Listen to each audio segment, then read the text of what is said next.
China has been injecting key workers with a Covid-19 vaccine. Health officials announced they began doing so in July. The government authorized the emergency use of the vaccine for those at high risk of infection. The locally developed vaccine only began phase 3 clinical trials a month ago.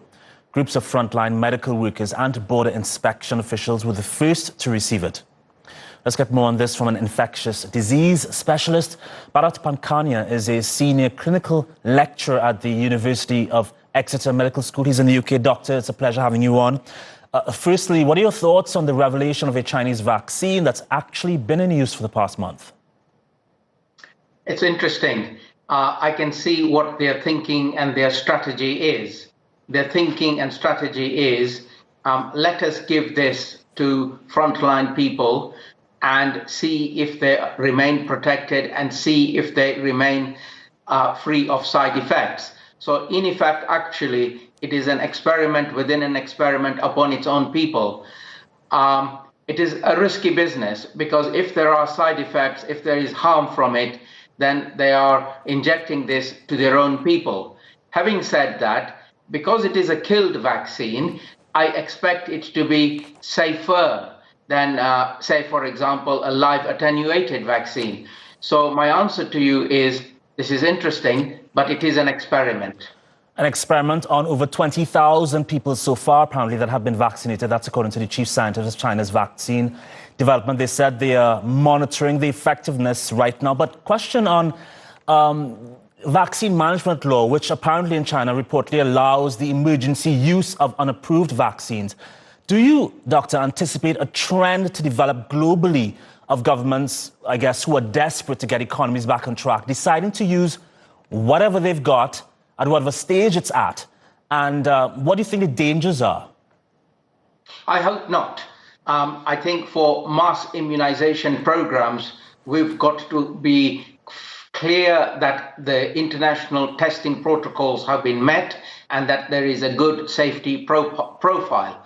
Having said that, I can understand the strategy taken by the Chinese, and I am sure there will be other strategies taken by other countries too, to say on the balance of risks and benefits, we could immunize a select group of people, protect them, and hope for the best.